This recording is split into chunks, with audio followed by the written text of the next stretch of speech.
आज हम जो प्रतिरोध क्या होता है उसको समझेंगे, साथ ही साथ किसी भी चालक का जो प्रतिरोध है उसको प्रभावित कौन कौन से कारक करते हैं।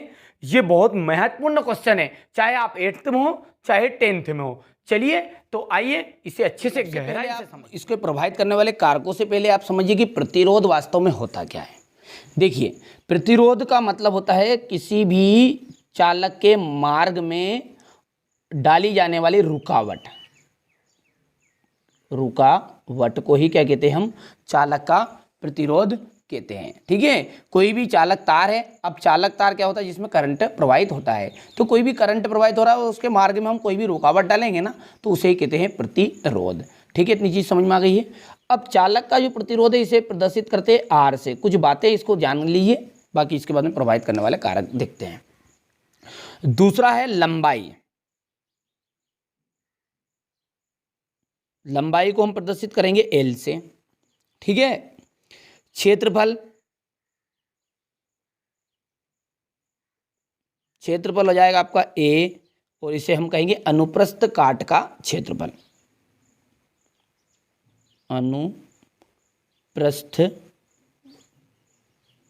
काट का क्षेत्रफल। अब अनुप्रस्थ काट का क्षेत्रफल कैसे, जैसे कोई भी एक, जैसे मान के चलिए एग्जाम्पल के रूप में दे रहा हूं मैं कि ये आपका एक शंकु है। ठीक है, और यदि मैं इसको यहाँ से एक इसमें से काट दूं, ये हिस्सा, कि ये जो ऊपर वाला हिस्सा बना ना, ये एक नया, यही आपका क्या है, अनुप्रस्थ काट का क्षेत्रफल कहलाता है। ठीक है, इतनी चीजें क्लियर है। तो जो चालक का जो प्रतिरोध है वो तो समझ में आ गया कि किसी भी चालक तार के मार्ग में आने वाली रुकावट को ही क्या कहते हैं, उसका प्रतिरोध कहते हैं। अब इसको कौन कौन सी बातें प्रभावित करेगी, सबसे पहले करेगी इसकी लंबाई। तो हम इसको लिखेंगे चालक की लंबाई पर। किस पर निर्भर करता है, पहला पॉइंट, चालक की लंबाई पर।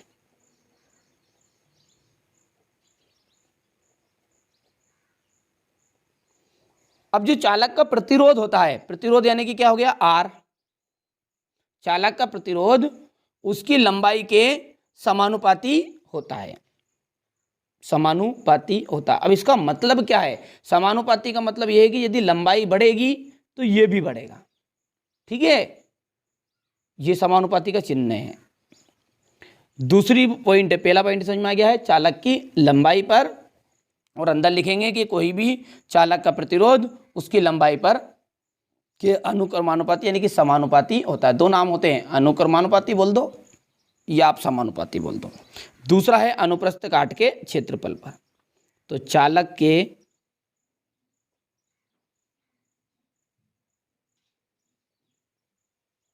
अनुप्रस्थ काट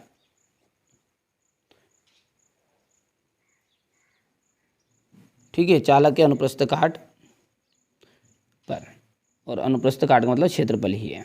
ठीक है, अनुप्रस्थ काट के क्षेत्रफल पर, पूरा ऐसा बोल सकते हैं। तो देखिए, चालक का प्रतिरोध ये हो गया आर, और जो अनुप्रस्थ काट का क्षेत्रफल उसे हमने प्रदर्शित किया ए से। तो ये होता है व्युत्क्रमानुपाती। व्युत्क्रमानुपाती का मतलब होता है कि आपको 1 के बटे में लिख देना है, चिन्ह यही लगाना समानुपाती का, पर उसको 1 के बटे में लिख दिया। तो ये जो अब आपका बना, ये बना है व्युत्क्रमानुपाती। तो क्या बोलोगे कि चालक का अनुप्रस्थ काट का जो क्षेत्रफल है वो चालक के प्रतिरोध के व्युत्क्रमानुपाती होता है। ठीक है, तो ये दूसरा पॉइंट हो गया। तीसरा जो है आपका है चालक के ताप पर।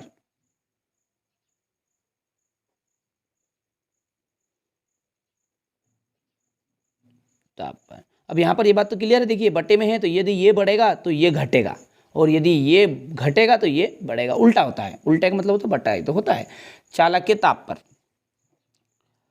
तो यदि ताप बढ़ाएंगे, टेम्परेचर बढ़ाएंगे, तो चालक का प्रतिरोध भी बढ़ता है, और घटाएंगे टेम्परेचर तो चालक का प्रतिरोध घटता है। तो बढ़ाने पर बढ़ेगा और घटाने पर घटेगा। प्रकृति पर दूसरा है, चौथा अंतिम, चालक की प्रकृति पर। तो जो चालक का प्रतिरोध होता है वो उसकी प्रकृति पर भी निर्भर करता है। ठीक है, इतनी बात क्लियर है। तो यहाँ से आप देखिए 4 नंबर में यदि आता है ना ये, तो आप यहाँ से लिखना है। प्रश्न क्या आएगा आपका कि ठोस चालक के लिए विद्युत प्रतिरोध का मान किन किन कारकों पर निर्भर करता है और किस प्रकार। किसी भी तरह आ जाए कि चालक का प्रतिरोध को प्रभावित करने वाले कारक, वो सब कुछ यही है। नंबर 1 लिखना है चालक की लंबाई पर। चालक का प्रतिरोध चालक की लंबाई के समानुपाती होता है, अर्थात R समानुपाती L। चालक के अनुप्रस्थ काट पर, है ना, चालक के क्षेत्रफल पर, तो चालक का प्रतिरोध चालक के अनुप्रस्थ काट के व्युत्क्रमानुपाती होता है या विलोमानुपाती होता है, उल्टा होता है। चालक के ताप पर, चालक का ताप बढ़ाने पर प्रतिरोध बढ़ जाता है और घटाने पर घट जाता है। चालक की प्रकृति पर, चालक का प्रतिरोध उसके पदार्थ की प्रकृति पर निर्भर करता है। ठीक है, ये तो आपका इस हिसाब से हो गया है कि 4 नंबर के लेवल के हिसाब से। और यहाँ पर यदि आप 2 नंबर में आता है तो आपको यहाँ पर एक चौथा बिंदु और लिख देना है कि चालक की प्रकृति पर। ठीक है, यहाँ पर आपको लिख देना है चौथा बिंदु, चालक के पदार्थ की प्रकृति पर। बस ये 2 नंबर के लेवल का है। ठीक है, कर लो आराम से।